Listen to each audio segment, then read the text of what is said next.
Good everyone and welcome back. It's not my lifetime channel. First time done did video yesterday, but a stream, first time in about 10 days. I've been actually enjoying the break. It's been nice just decompress from football for a bit. I think we've all had a bit of a long season in terms of like discourse and chatting along with people and that about City, but it's end of the season now, which is good. And towards the end of this awful barren run we've been on all season, which haven't been great. But before we get into talking about topics today, how you doing? Good. We're having a little heat wave here in Nevada. I think it was like 22 yesterday. Just absolutely gorgeous. The high today, I think, it says it's already 21 out. The high's 23, so I can't complain. But then tomorrow it's going to get cold, so we're not out of the woods yet. Yeah, we're not heat wave yet. We're still kind of like we're in spring, but it's kind of like the spring where it's still a little bit cold but warm. It's not quite yet, but you can't stand wear a hoodie still, so it's not too bad, but better than raining. So this is the only time of year that the desert has any green to it. So I'm enjoying a green lawn while I can because I'm not wasting water on watering a lawn. Yeah, I live in a desert. There's just no point. So big up Steve. We're doing one, my friend. Big up, big up Lewis. We'll be on your stream later on. There's a little hint. We'll be on with you later on to have a chat about City. It's going to be a long day talking about City, but I think I'm rested enough now of it. I'm ready to go again. But it should be good. And also big up Steve as well on the chat as always. Big up to you, my friend. So yeah, let's get into it. I mean, last few days have been a little bit, in terms of 115, nothing. As I knew it wouldn't be. I knew we'd get nothing about it. I straight away I thought everyone said it's going to be Monday. Everyone said it'd be last month. It happened, is it? And what do you know? Nothing at all. Nothing at all. Yeah, that one guy. That was a fugazi. That one guy, like, oh yeah, the happy 115 Eve on Twitter. It's like, okay. The thing is, everyone in the right mind thought like, look, it happens when it happens. At this point, like, I'm not going to sit here and predict when it's going to be because at the end of the day, right, the club will know about us anyway. So if anything, right, and because obviously, I'm not sure if you know about Craig Party Time. He's also in Martin's streams and LB streams and that a lot. Yeah, I know. Before, the only way you're actually going to get news about it is if he'll say it, because again, he works for the club. He said before that the club will know anyway, and he said right now they don't know anything. So we'll know nothing for a while, and if that's the case. It is what it is. But I just think I'm just sort of just have a bit of a breather. Really, I mean, I could not handle 115 and that craziness for 2 weeks after stressful months, of our football recently. It's also a bit of a break for a bit, so a bit of a recharge for the rest of the season anyway. Hey, at least your national team is good. I've watched one game this break, and I watched my team lose to Panama. It'd be like Panama. The equivalent of England losing to Albania, like just embarrassing. So the thing is, you guys, it's a whole different issue. It isn't Poch the issue; it's a whole different issue. Different issue. Yeah. And we're in an easy conference too. We don't even have any good teams. It's not like we got, Spain, Germany, and France. It's Mexico, and like that's it. I guess Canada, but now Canada's not going to be. Canada just had a big blow today because I saw that Alphonso Davies has an ACL injury. So that's. I'm the same, Steve. I genuinely I don't care anymore. Obviously, when it comes out and we win, obviously we'll be celebrating, but. I'm sure Kel's the same. We don't really care anymore. Like, it's been talked about the last 2 years. Like, whatever happens at this point. We're not, I'm not. If I'm guilty of it, all right, cool. We're in League 2. I'll still be there, watch this team. Still, I don't know where anytime soon. So I'm coming over for a League 2 game. Oh yeah, Grimsby Halifax. I'd actually be able to afford that one. But yeah, I think League prices are actually quite like £10 ticket. Something like that, which is pretty decent. So I mean, £10 is about $12. I think. I got some quid in my safe from my last trip. There you go. I paid £100. Yeah, I know, Lewis. I know, mate. It's the thing. I'm fine now. I had a haircut, felt good. I know by Sunday, if this club stresses out again and injuries right now, it ain't looking of injury, especially. Well, this is the thing, right? We've heard about Gvardiol being injured, right? But we've heard nothing from City Extra, nothing from the media about it. It's just gone pretty quiet. Now I'm gonna go. My friends on Twitter, right, and that is actually a big Vardiol fan. So she put out about Croatia's manager. A big up Mario, by the way. She put it up about Vardiol. But well, I'm not saying I don't believe her because obviously she likes watching Croatia. So okay, fair enough. It would obviously wouldn't lie, but what I don't understand is we've heard nothing in our own like media. We've heard nothing on our part in the news aggregators report. So like, is he injured? Fine. What's going on? And like, this is what I mean. Like, so I'm not even sure if he's playing on Sunday. So it's up in the air right now on that. I mean, it was going to happen eventually. That guy has been ridiculously overplayed. I think this entire season between club and country, he's had like, what, 3 games off? Yeah, secret millionaire. You wish you were. You wish you were. So I was a big millionaire. I wish, man. I wouldn't be working if I was a millionaire. Yeah, bloody hell. Yeah. But no, look, I mean, do you know what? I'll start with City, right? We'll get on the phone in a little bit, but we'll start with the ticket thing. Now, obviously, we get a disclaimer. I saw that before. It's but obviously America, its prices are different compared to us, but obviously it's different on wages, that kind of like what it is in the world. But we'll basically put it off the UK.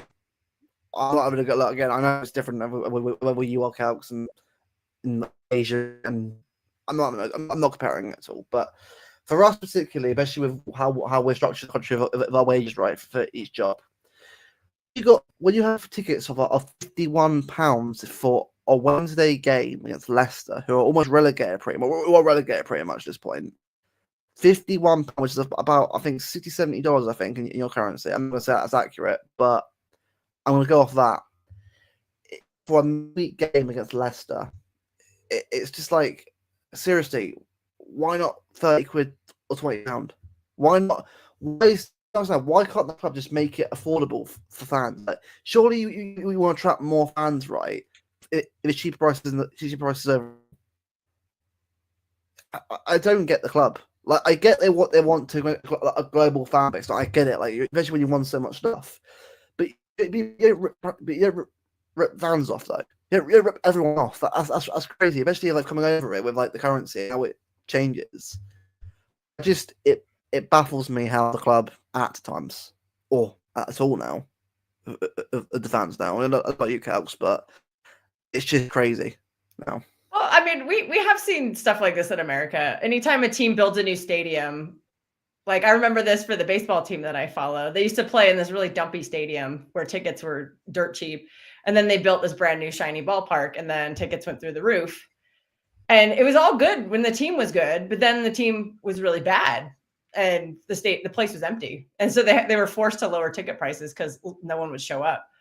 So I could see something like that happening. But the problem with that city, like, they're playing a very dangerous game because like these Manchester fans are very loyal, like 30,000 plus when they were in League One, back in the lower divisions. Like, who does that?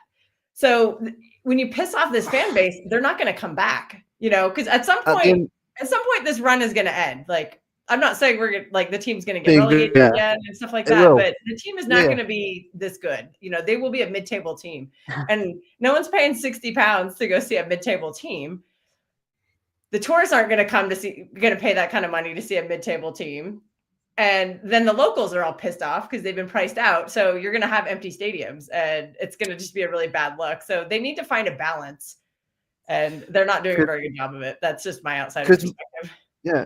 No, you're right, because Martin ranted about it himself. He ranted about it yesterday on the street, but he was bang on, like saying like how they're ripping off the fans, like, well, and not just the local fans, by the way, are ripped as well. Everyone. So if you come over here from like Norway, America, Japan, if you're a Japanese fan for watching for years, you're getting ripped off at price, right? Which again should be, for me, right, for a game in the it should be like £20-30 maximum. For a mid-table, £50. If all 540, then maximum 60-70 quid if you want to go for the high premium games. That's okay. I mean, it's not exactly cheap, but at least you're still getting a decent price or so out of it. It kind of makes a lot more sense. Brazil, everything around the same. It's not the best. Before I go on, I'll bring Alf in. But big up, bro. You're right. You're muted. You're on mute. I was going to say, these ticket prices, it seems like they're charging London prices on Manchester wages, and it's just not working out. Yeah. Al, can you talk? I can't hear you, bro. Maybe it's time for him to go to bed.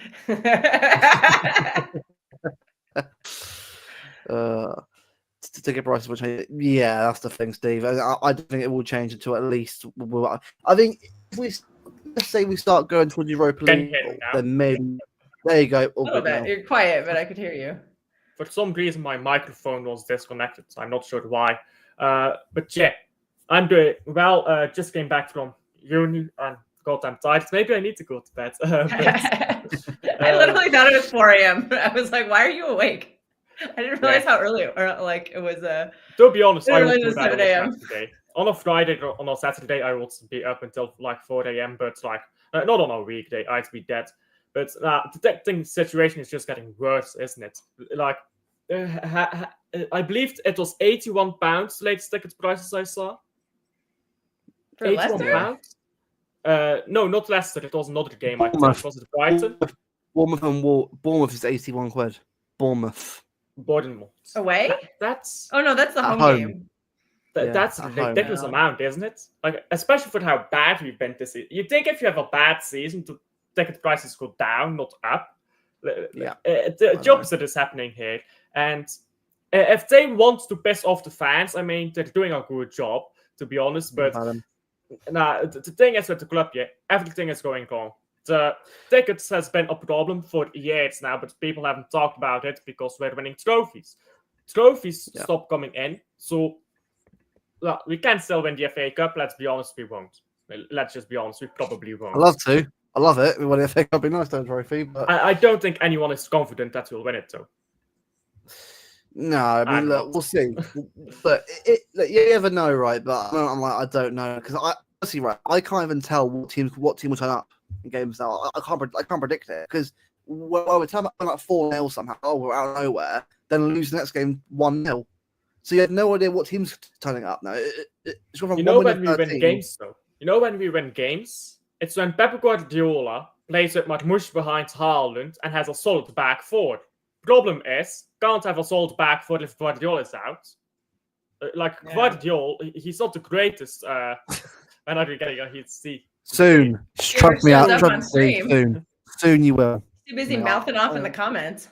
Show your face. If you want at some point. Pause. No, trust me. That'll be a stream worth watching. Definitely. The thing is, Guardiola, he's not the greatest defender. Like I've talked about this with Matthijs. I know on left back he's not good. Like defending on the wings, and this is where Matthijs and I disagree.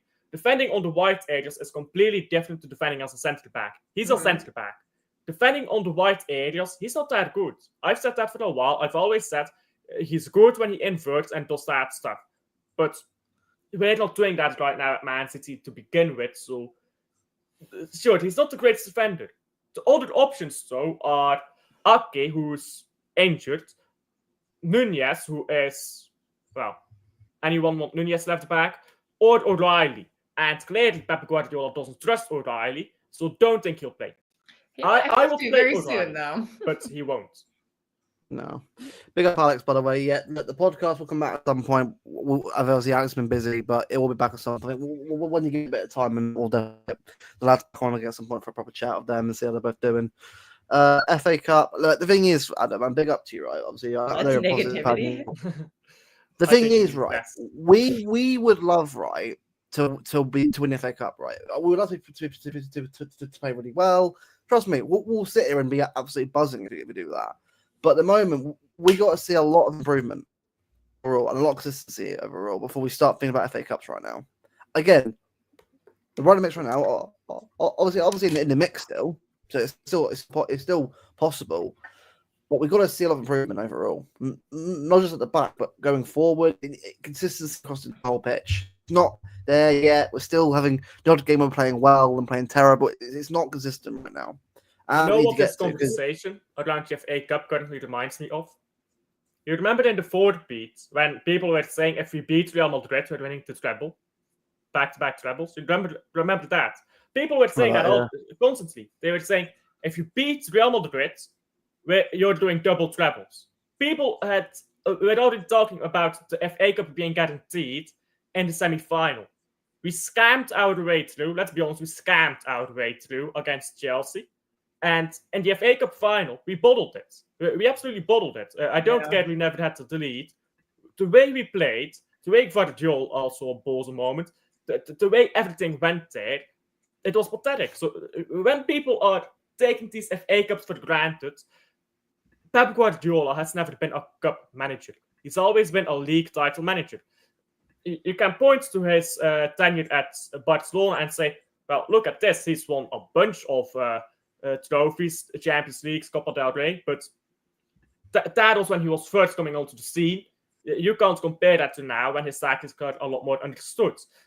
Pep Guardiola at Man City has never been very consistent in the FA Cup. In the FA Cup, remember Wigan. In the FA Cup, we've always been worse than in the league. We've only won like 2 of them. Yeah. And now, it's still good.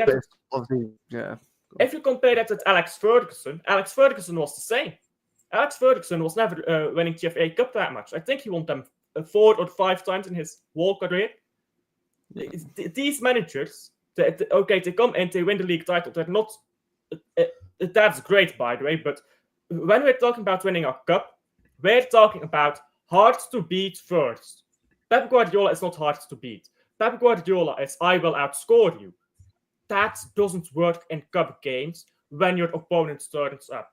It works when you play Watford and you beat them 6-0 or something like that. It doesn't work when you're playing a team like Aston Villa, who will make themselves hard to beat, a team like Bournemouth, and whoever else we've played in the FA. We've been lucky, by the way, without FA Cup draw. It doesn't work when these teams dig in, refuse to let us score, and then take us on the counter, where we are incredibly vulnerable, always have been, but even more so this season. And the longer you go without scoring, the more desperate you get for a goal, because otherwise you get into extra time. Now you're into extra time, and that's bad for the league, because your players are going to be extra tired. Pep hates rotating, and it gets worse and worse. And the board, as a fan, I prefer win the FA Cup. The board will prefer get top 5, because that's more money. Yeah.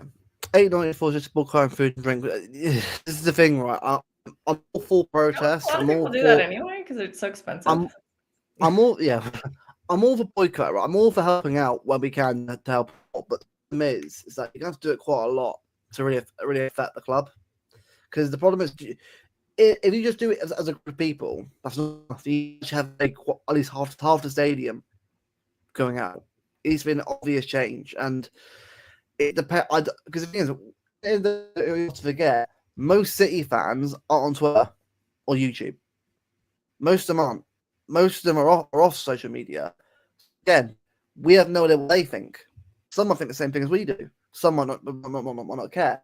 A lot of people should forget that. Not every single fan is on Twitter or social media. Some are just off it and don't really care or use it at all. When that plays them, I wish we're doing that now rather than doing what we're doing, but it's what it is. But the fact is, it's you can't always get everyone together, right? If you want, because again, if look, us 3 here, everyone in chat or everyone in groups or online could easily do it right now if everyone's going to games right. But if the fans that are still in the actual stadium don't know what's going on or don't care, then I can't see that. I think, okay, well, it's just a few people that do it. So it'll die out quickly if they're not careful. So I'm all for the group doing something about it, but it's got to be done correctly and done challengingly rather than just any old protest for the sake of it. 4-0 Sunday, win 4-0 Sunday. I'll be absolutely buzzing with that. 4 goals though. Well, we play the Marmouche team, Marmouche behind Holland, and just go direct and go for it. Yeah, but if he puts the slow bros in the midfield, then no. Who's going to play left back? So, like, who's playing left back? Yeah, who's playing left back? Grealish? Probably Bernardo.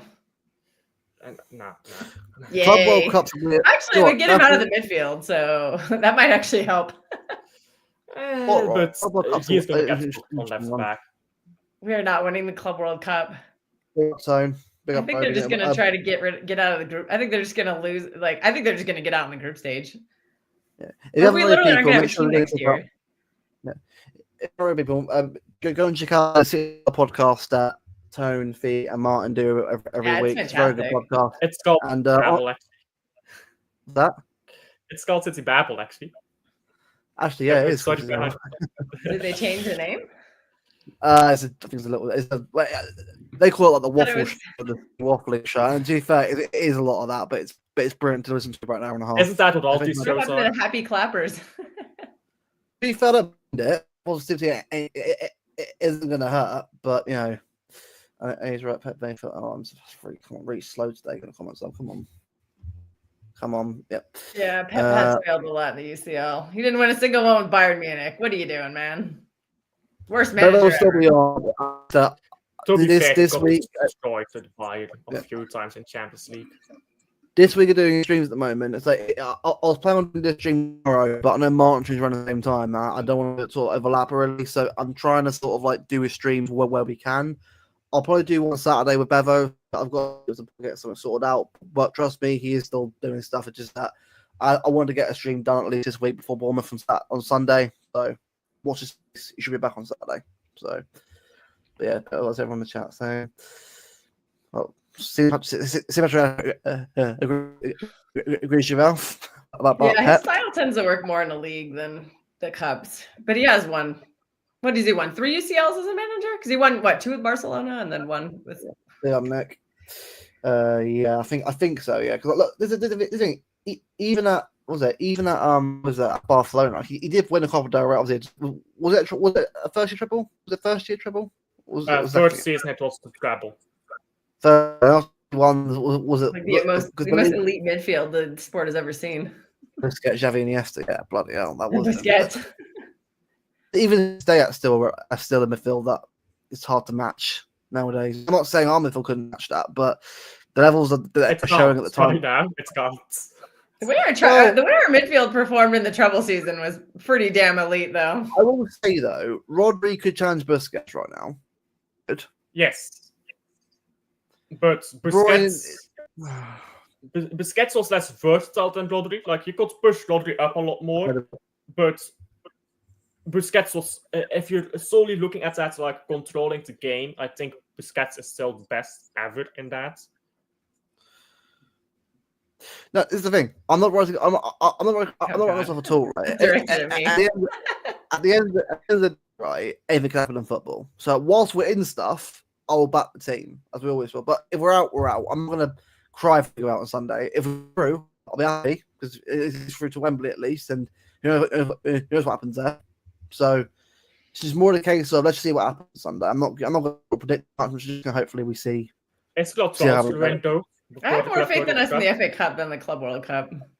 I just think these players are gassed. That's the only reason I'm not as optimistic about the Club World Cup. Manager, what Pep at Madrid? Oh, that's an interesting question. What's your starting point on that, Patrick? Do you mean like if he went instead of Ancelotti, or like how far back are we going?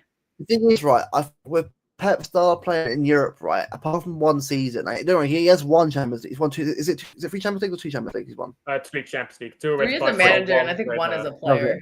But he's won 3, but which, by the way, is still good. But when you think about it, right, the reason why we haven't won is because the control possessions in Europe, apart from that season where we won treble, hasn't always worked in our favour.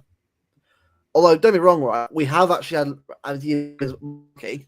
It has happened. I can't sit there and say it's all on Pep's fault. It's time where we've been so unlucky or players let them down. It does happen, unfortunately. But yeah, yes, but had some inexplicable bozo moments too. Yeah, Laporte times. Laporte, Diaz giving up that penalty during the Rodrigo game. Stupid as pen. It's always the fine margins that always go against us. Like Casemiro not getting a red card in that game for Sizzler tackling. Who was it? I think it was Foden. He just like completely took him out, like really badly. Didn't get a red card. If you look at the treble season, though, it was the one before. It was the Rodrigo game and the Champions League. To the Heart game. If you actually look at the Champions League, I don't think he wins the double next season. I think Club World Cup, you never know. If that one, you know that one because it's an unknown tournament. unknown to anyone right now, and it's different teams from across the world. We've got a chance. Again, a lot in that group. But a lot's got to improve overall. Yeah, because Juventus are not very good. Like, I know we lost to them, but they're like not that good. And we are a better team than when we face them. Like, I know Nico's not like, he's not prime Rodri, but he is making a big difference in our midfield. And that's with like nothing around him too. But you can just see the difference with him in there. It's not perfect, but it's a lot better than Kovacic and Bernardo. The thing is, though, he's better than Kovacic, but they weren't the best on one trial. Sorry, I've gone. I just thought just monster. Kovacic, thing is with Kovacic, we could have been playing before the transfer window. We could have been playing Kovacic and have maybe Foden in midfield with him. Now I know Foden has had some troubles, but maybe play McAtee, play someone else, O'Reilly, because they said O'Reilly could play. We could have played Kovacic with some young midfielders around him. We could have tried at the very least. I feel like Nico Gonzalez has only added a body to our midfield.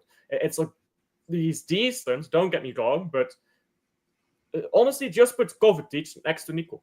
Have Kovacic next to Nico, and then someone up top, Marmoush, for example.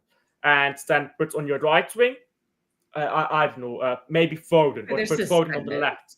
And then you can have Salvino on the right. But I feel like this season, we haven't had the players to win a league title this season. But this season, I feel like we've had players that can do a job, but Pep Guardiola has preferred to play Bernardo Silva and Gundogan.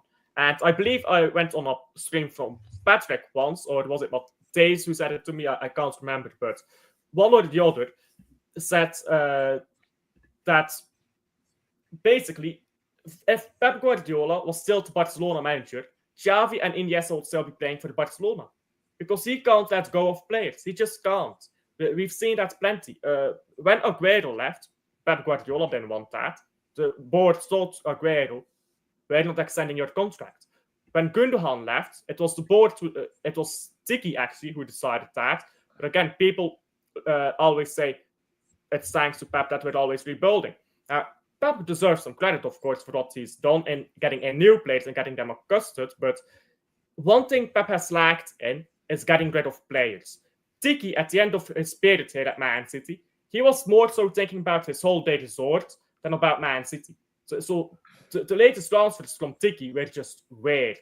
Like, take Matthijs Nunes, for example. That's just a poor transfer.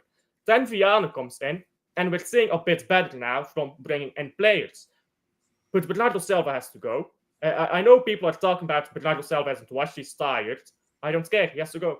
Because we need someone who can play 40 games a season. And Bernardo Silva can't play 40 games a season. He's been even if a great player for us. But but so was Aguero. Yes, we pushed him too hard. And he wanted another season, and we didn't give it to him. So was Gundogan, and we told him, nope, you're not getting your extra year. And now we took him back for some reason, which was definitely not that decision. Like, I'd rather get... I want to clarify something. Patrick made a comment. When I'm saying that we're better in the midfield, I'm not saying like it's a good midfield. Like, I think our midfield has been like a 0 out of 10, and Nico's brought it up to maybe like a 2 out of 10. So it's still bad, but he's making somewhat of a difference. Like, teams aren't just completely waltzing through it like they used to. They're still getting through.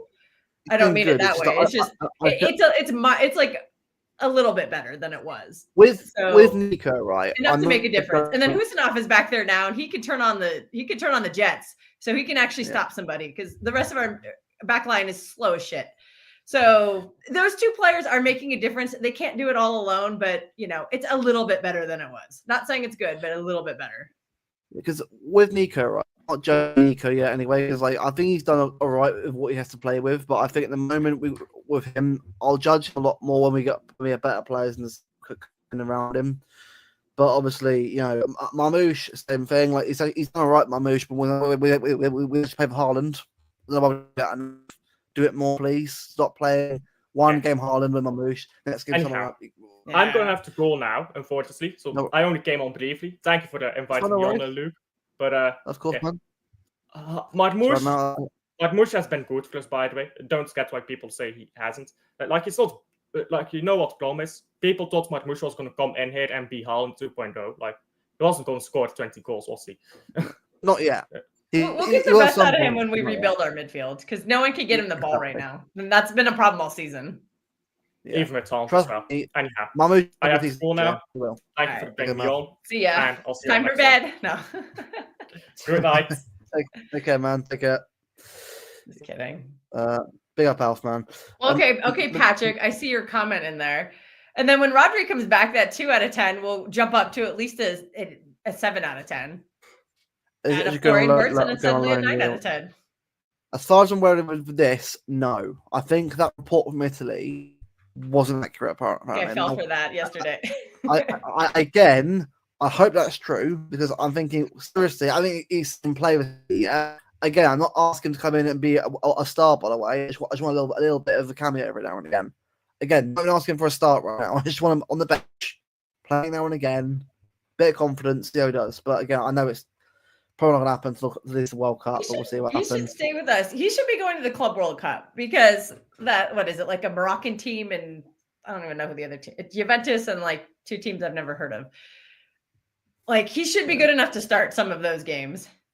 And, maybe the Juventus game, maybe he doesn't play that game. Maybe he just comes off the bench. Like, just let him start a game, see what he does in the Club World Cup. Let him start, the Moroccan team or whatever it is. Let him start that game. And if he struggles, you can always substitute him. It's not like he's required to play the whole 90. If he's struggling, then maybe throw someone else in. Throw McAtee in, or I don't know if McAtee's even still with us then. Yeah, exactly. Yeah, I don't know. Do you know what? Right, we'll get on to Bournemouth a little bit. I mean, cricketing wise, it is what it is. Like we know how bad it is. I've called it out before. Obviously, I know people in here have sort of retweeted it and sort of shut up themselves, right? But if the club have got to listen to the fans. They won't because again, I think it's just it's more a business than now that it's more of a club. That's not the point of football. It's a football club where the fans support the club. It's not about it's not a business. It's not business. But unfortunately, with them, it's how it will be. Unfortunately, but yeah, it's frustrating. But yeah. Now to Phil Foden, and you know what? We'll actually have a proper chat about this because I did a video yesterday just discussing mental health and discussing a lot of things that he has going on. And for me personally, right, to anyone thinking that this is just a PR stunt by Phil Foden, right, doesn't understand how serious something like IBS and Crohn's disease. Well, again, not confirmed on Crohn's disease. I'm not saying he has it, by the way, but judging by but these are things that can often happen to someone and they're going through it a difficult time, like physically. It's hard to come back from something like that. Now, again, I'm not saying you can't come back, but you're trying to change your whole diet and your whole way you do things from how you've been doing it the whole of your life. It's a massive change. I just really hope that that for him himself he can start getting himself back, back to the levels at some point in the future. But this is the thing, Steve. Like, this is what I don't understand. Depression is a very serious. A lot of people who experience depression or mental health issues, right, don't understand how serious it can really be to people. So yeah, I don't know. I'm not sitting here pretending that everything's you can do them. Of course you can. Especially in certain games, but you have to do it fairly, not just abuse players, man. That's not what we're here for. Like we're not helping anybody. No, it's not, and it's not helping him either. Like again, for me personally, he got Twitter anyway because being real here, this season's been terrible for everyone, not just the players, but also the fan base has been fighting each other so much. I just feel like it's it's not helping him. I think for him, if he gets off social media, then I think it's going to help him out. And I'm not saying it'll improve instantly, but you'll see a much more happier Foden because we'll be seeing online. Because look, people online just say what they want anyway. And you're right, bro. It doesn't help at all. It doesn't help at all. It doesn't, because the more he sees people commenting about Foden's now, he's terrible, he's washed, 7 for 1 million. It doesn't help at all. Get social media now while you can. It will help him out. It will. I think Rodri needs to have a little conversation with him. Be like, Phil, shut it down. He's like, he should just go in there and do, look, just turn it off till the end of the season and see how you feel. And I'll say this, Kelks. I'll tell you what it is. This calendar of constant games is hindering players mentally, physically. I've been saying that for months. You're starting to see it. Yeah, I've been saying that for months. Look at Sterling, how quickly he burnt out. Like, Sterling hasn't been good since he was, 26, 27? He's completely washed at 30. Look at De Bruyne. He's done in. Bernardo Silva is a perfect example of this. He has runs up the ground, Portugal and Man City for the last, 8-9 years now? Oh, God, that whole Liverpool midfield. Like, Fabinho, Henderson, just completely. Robertson, look at it's a disaster. Yeah. It is. There's a couple of freaks like Salah who somehow never get injured and somehow don't burn out, but he's starting to take a lot of crap too, because everyone's like, "Oh, you just stat pad your bad games with GNA, blah blah." Yeah. But no, this is going to be a problem for this younger generation coming up, because I don't think they're going to have careers into their 30s, like people like Saka, people like Jude Bellingham, like they're just playing so many minutes at such a young age that the body can only go so far for so long, like. As much as we call people robots, they're not. They're human beings with human tissue, and there's a recovery process. And if you keep messing up that recovery process, it's just never going to perform, or it's never going to function properly. So there's too many games. Yeah. I think it's just FIFA and UEFA just greed. They just want money, money, money. And these managers are under a lot of pressure to win. Like, as much as we want Pep to rotate players, like Pep's job is to win games. By any means possible, and he's going to trust his guys that he knows can get him those results. And I don't think he's worried about I think he's focused on winning more than he is about the player welfare, because the trainers are supposed to help with that too. But at some point, it's just too much, and everyone's always whining about, God, remember when how good the talent pool was, back in the 2000s? Like, it's because everyone's knackered. Yeah, they're just all mentally exhausted and they're physically exhausted. Kels, Lamine Yamal, right? He's 17 years old and he's played the Euros this season. Last season, he's played so much already at his age. No wonder Foden's knackered. No wonder Bob's knackered. He is running to the ground because. I've said this before. I said this last summer. I said enjoy Lamine Yamal while you can, because by the time he's 22, 23, he's going to get a major injury. Look at Gavi and Pedri. Same story with them. Like, they were the hot shots as teenagers, and look at them. Gavi's knee completely blew up, and Pedri's had nonstop injuries too.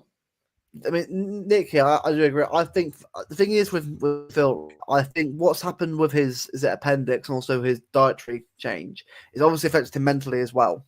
Which of course, because when you change from what you've been doing for the last how many years he's been playing football to something completely different, it's a whole change of up here as well. Just body, like people don't sound like I'm going to the gym a lot more recently than I've been beforehand, right? And it's definitely a change. Like, you do feel a lot better about yourself when you do go and you're more active and that. But when you went something else entirely, it can be a real hard mental challenge to sort of break and get over. And it doesn't matter how much money players have, right? They're human beings, mate. They're not robots. You can't buy new muscles. Not yet. Maybe in 50 years or something like that. Rodri is a prime example of exactly Euros. Being Pep ran him to the ground the last couple of years. It's true. We have run him to the ground. We have. It's not his fault. He's been unbelievable, but you can't play players that much all the time. Ironically, that might prolong his career now.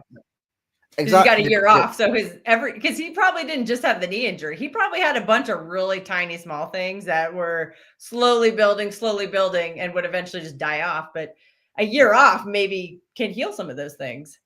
Like, look at Van Dijk. He was being run into the ground by Klopp, and then he missed a year at the same age, exact same injury, exact same age, and then it took him a year.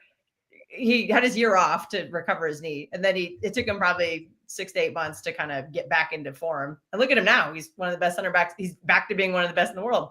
He's not like his peak, but it's pretty damn close. Exactly, and Madrid, bro, bang on. He does because he's probably the prime example. Like I have no idea how he's not been injured so much. But it's insane. Realistically, Bernardo, Joško, Haaland, and Foden, they all need to stay home from the Club World Cup. They have to, but they won't. That's the problem because Haaland's already posted about like, all right, Norway, see you in June. And then somebody, I think it was Joe Ricci, I'm not 100% sure, but somebody was like, see you in June. And then 2 weeks later, it's the Club World Cup. He's like, yeah, Haaland's never getting a break. So I'm just like, yeah. So Haaland, I would expect Haaland to struggle next year. This is true, by the way. Maybe this is why he's not making runs right now. It's because he knows he's not getting the ball. So he's like, what's the point of me expending this energy that I'm going to need? Save it for next year when somebody will actually give me the ball.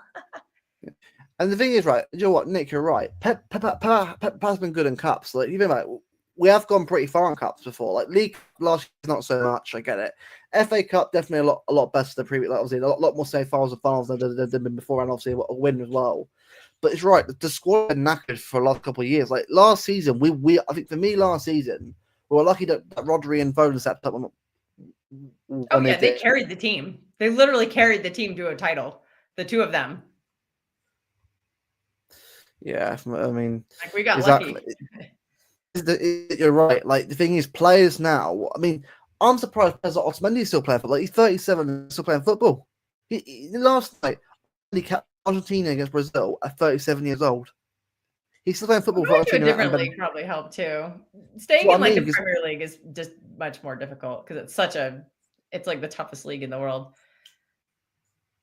But some players might benefit from going to a slower league. Like Walker, I don't watch Milan that much. I should because there's Americans on the team, but that seems to be a slower league, so he looks a lot faster in it. The thing is, right? Like, it doesn't matter how much money you have. Look, obviously, money will definitely make you be more safe and secure. But the problem is with money, after a while, it just becomes like any old thing you have. Like, I'm sure, obviously, when you get a lot of it, it changes your life completely. Of course, it does. But when you're someone that gets a lot of money all the time, right, and that's your lifestyle, that's your life, you adapt to it. But you still have those issues still, because as we're people that have got a lot of money ourselves, right, we don't actually appreciate what's like to not have it much or have it at all. If money, obviously, not enough, but still. Like yourself to keep yourself afloat, it's different. Everyone's different how to deal with things, and I think people say that, oh, this is all about PR and that. It's not PR. If you're calling this PR, right? You clearly don't have any clue about mental health. Like, even if you're someone that hasn't gone through it yourself, right? It'd be fortunate not to get through mental health issues, right? It's for myself. I've been through it myself. So my dad and my mum. It's not easy to get through. Like, counselling is often the thing you have to do all the time. A lot of chats with people that obviously don't know the situation. It's not easy. And when your players playing so much football, right, where you're away from your families a lot as well. A lot of trips away to Europe, other countries. It's not easy. Like, constant travel is tough. Like, constantly going up and down in the air, like that can affect your body. And you're probably not sleeping very well on some of these days because you may get into a hotel late at like 2 a.m. or whatever, and then you have to train early the next day. Like, having a good routine at home is hard to translate on the road, and you just lose that one day of sleep or something, or a couple of hours. It can affect you for days, and if you're just not getting the chance to recover, and when you're playing every 3 days, you kind of can't recover fully. Oh, by the way. Look who's back. As bad as MLS is, that's the football league we have here in the United States. They at least get like a really long break. Their season ends. Well, they do playoffs, which is stupid. Oh, shut up! Yeah, out of here. You always are. I don't have another trip until November, Haas. So be quiet. I did one trip this year. Jesus Christ. See you. Yeah. But anyways, MLS, their season usually ends in like October, and it doesn't start again until like March. So they get like a huge break, and that is one thing American sports does right. Like, even our baseball league, their season ends usually in September, unless you're a good team and you play into October. but then you don't play again. You don't have to report back until like March. So you get like months off at a time. And I think the mental aspect is the overlooked aspect of that. Cause you don't have, I mean, you might be physically training your body to keep in shape a little bit, but it's not as intense.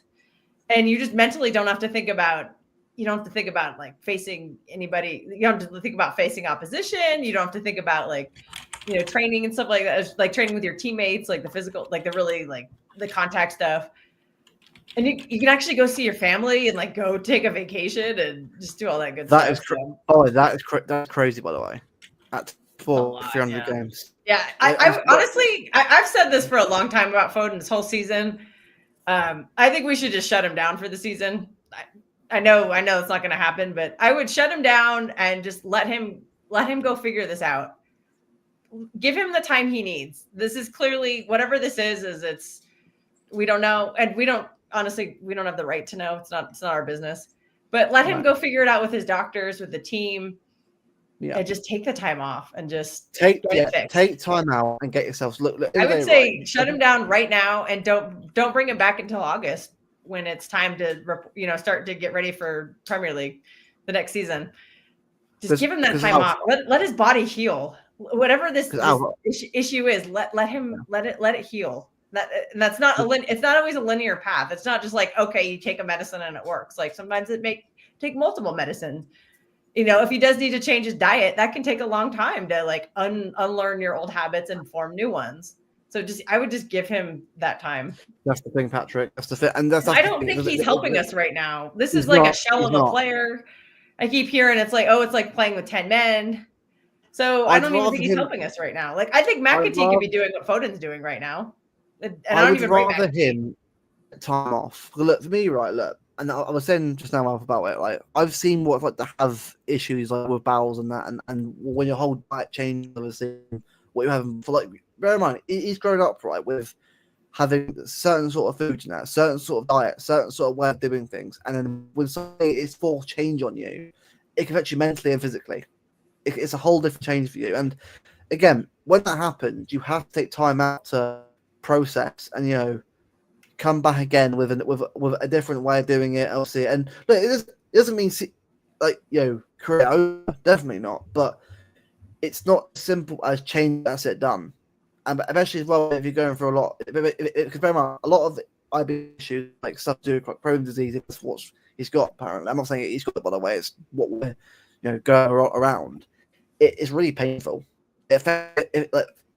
Physically it affects you a lot because obviously a lot more pain going on there. You've got to sort of adjust to what you can eat, can't eat.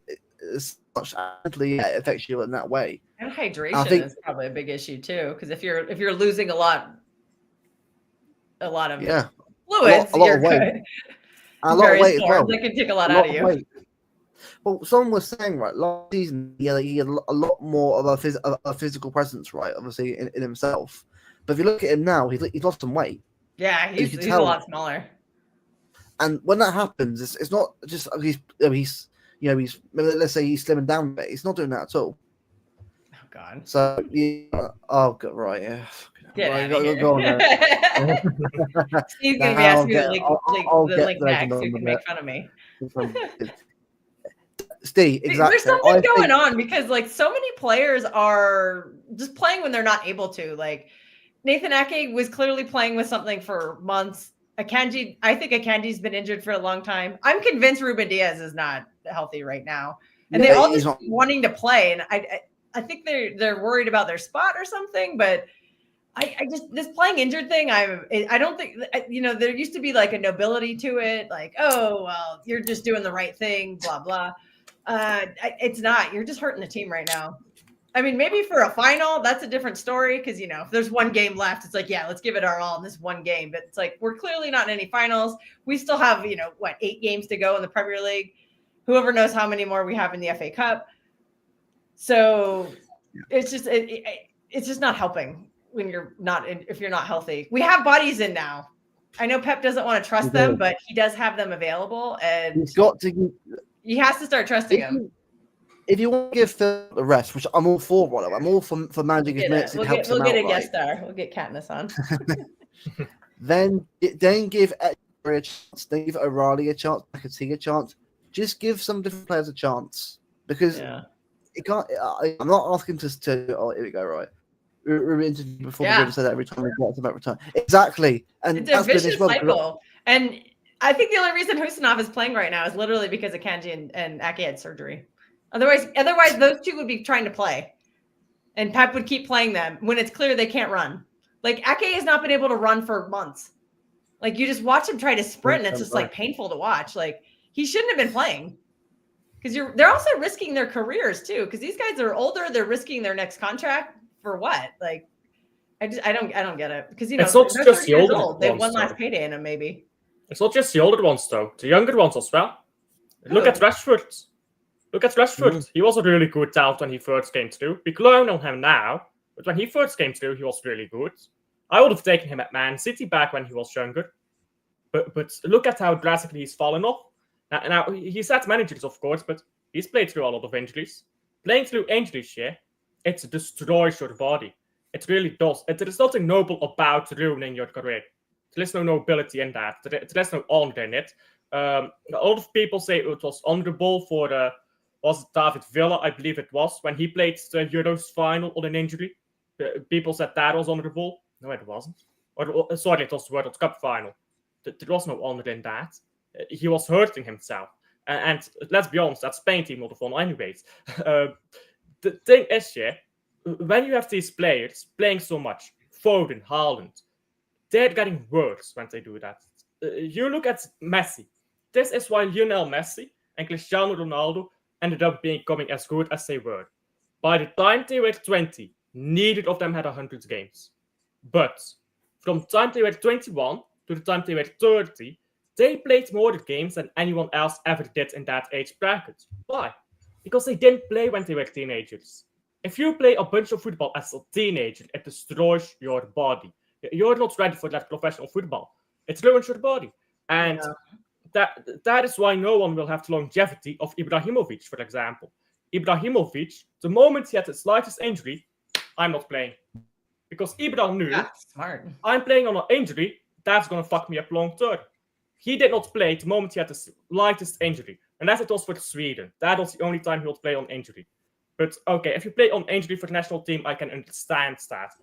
I don't think it's right, but for like club football, you're making your team worse, let's be honest, and you're hurting your team as well in the long term by not coming back sooner.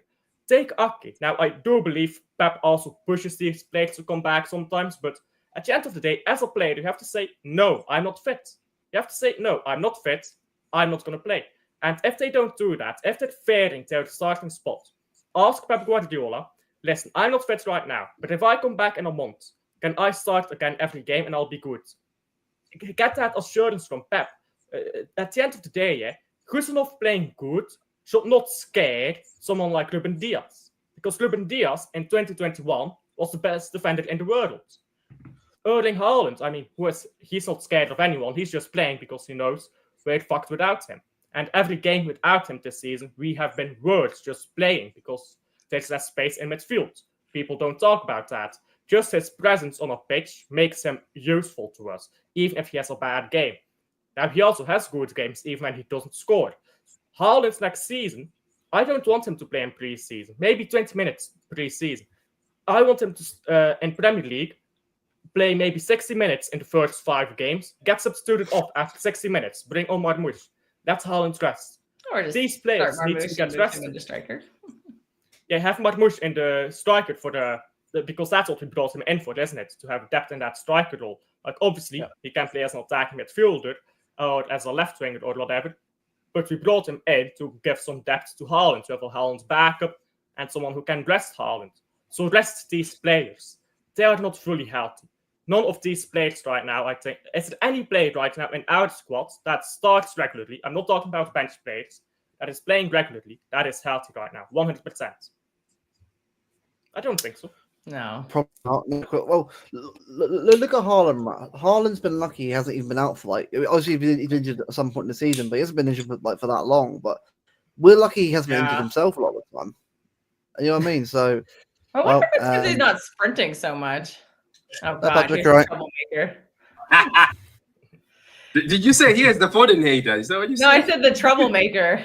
I'm not here to make trouble. I come in peace. I've actually, I'm here in to come in peace. I was just sitting here. I guess Steve's the troublemaker. No, I have to be somewhere at I'm sure all of you are also there. We're all there at 8:30. So I was like, you know what? I might as well just join this and make trouble. Yeah, exactly. Yeah. Like, what else? The thing is, right? I think the whole Foden thing, right, isn't just a Foden thing itself, right? It's more of an example of other players as well. Like a lot of young players now are playing so much now because of the calendar now, how many games there are compared to the world previously, and it's like that's not down to them. That's down to the fact that the calendars were just ridiculously over the top now, and it shouldn't be because footballers aren't robots. They're things that need a lot more rest as well to recover after games. And when you aren't even getting that anymore, well, like you got to give it every like 3 days at some points. It's just you can't get that rest in there. And I understand. Like, let's say if it's every now and again, you have like a game every day. When it's like constantly every 3 days, that's not good for anyone in the long term.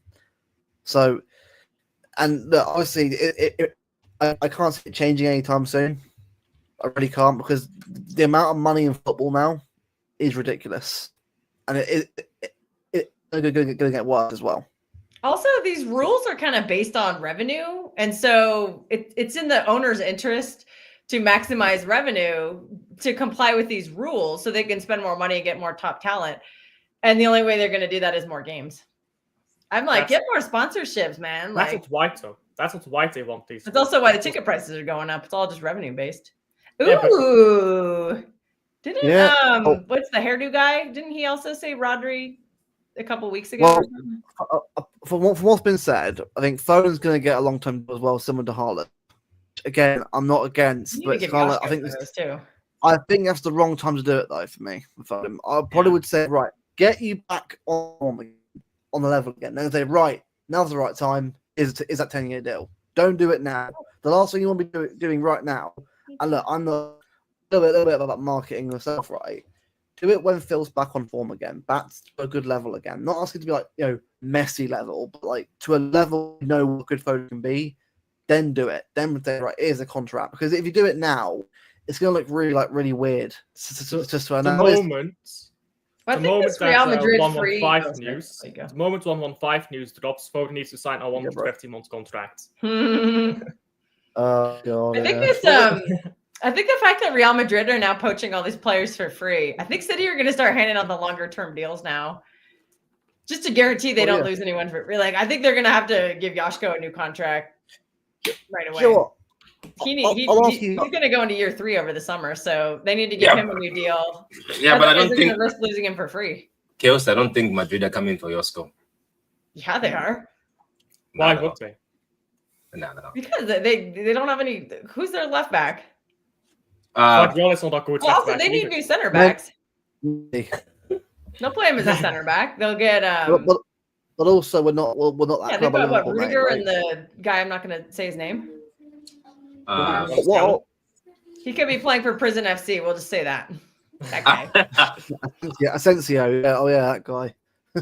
I can't. I just physically can't say his name. Am I the only one who gets? Am I the only one who thinks that it's about time? Like I don't know. Like obviously, as always, I have to come and cause trouble. But am I the only one who thinks that I've reached a point in time where I get that Joško can play left back, but I want to see this generational promise everybody promised me? Because I remember when Joško was coming to City. I'm pretty sure you saw this. We saw these comps. These videos of him as a center back, running back, saying, "Oh, this guy, you can play a high line with him. He can carry the ball from the back." I'm sure that hasn't disappeared because people keep telling me that, oh, he's horrible as a center back. I was like, no. I also watched him at Leipzig. Leipzig used to play a high line, and Joško used to be the guy who they relied on. So, are you trying to say every time somebody comes to City, they forget how to defend? I don't know. Is it just me? I just want to see him as a center back. Wasn't he supposed to be the future? Because I don't know. My thought was Joško comes to City. Yeah, Joško comes to City. He takes over, as Kilster says, he takes over Stones. He gets into midfield. I know Pep looks at him and says, "Oh, this kid can play left back." But I feel like every time when somebody says we have to buy center backs, I keep saying, "But there's Joško." I would rather buy 4 backs. Am I wrong to say that? Or yes, I want. I'm pushing so hard for Andy Robinson.